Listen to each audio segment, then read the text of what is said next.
আমি সরিষাহাটে কীর্তন করে, যে বছর মোদী সরকার 2000 টাকার নোট চেঞ্জ করেছিল, সরিষাহাটে কীর্তন করে যাচ্ছিলাম। আমার তখন ড্রাইভার ছিল যে, সে আমাদের ওখানকার থানার পুলিশের গাড়ি চালাতো।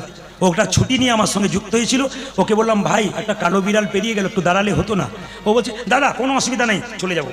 একবার গেল, ডায়মন্ড হারবার পেরিয়ে গেলাম, তখন উনি আবার একটা বিড়াল পেরিয়ে গেল, কিচ্ছু বললো না, চুপচাপ পেরিয়ে গেল। টোল ট্যাক্সে গেলাম ডানকুনি, ঢুকবার আগে বিড়াল পেরোলো, ও কিচ্ছু বললো না। আমিও ঘুমিয়ে গেলাম, ও ঘুমিয়ে গেল, এরাও ঘুমিয়ে গেল। যোগগ্রামের কাছে বর্ধমানে গিয়ে এমন জোরে ধাক্কা মারলো যে 4 পাল্টি হয়ে গেল, ওপর দিকে চাকা, নিচের দিকে আমরা। একবার প্রত্যক্ষ প্রমাণ হরিবাস দিয়ে গেলাম আমি, একবার প্রত্যক্ষ প্রমাণ। এরা সবাই ভেতরে ঢুকে আছে গাড়িতে, আমার পাগুলো বেরিয়ে আছে। 2000 গাড়ি এইদিকে, 2000 গাড়ি এইদিকে, মাঝখানে আমাদের গাড়ি। পুলিশ অফিসার বলছে, কেউ গাড়িতে হাত দেবেন না, সবগুলোই মারা গেছে। গাড়ি কেটে বের করলো, এরা বেরিয়ে গেল। এরা কান্নাকাটি করছে, দাদা তাহলে মারা গেল। এখন লক্ষ্য করুন, আমার পাগুলো বেরিয়ে আছে, আমার ড্রাইভার চিৎকার করছে গাড়ির ভেতরে, বাঁচাও বাঁচাও বাঁচাও, চাপা পড়ে গেছে। আর আমি কিন্তু পাগুলো বাইরের দিকে, দুটো সিটের ফাঁকে ঢুকে গেছি। অজ্ঞান না কি বুঝতেই পারিনি আমি, ভগবান কি করেছিল।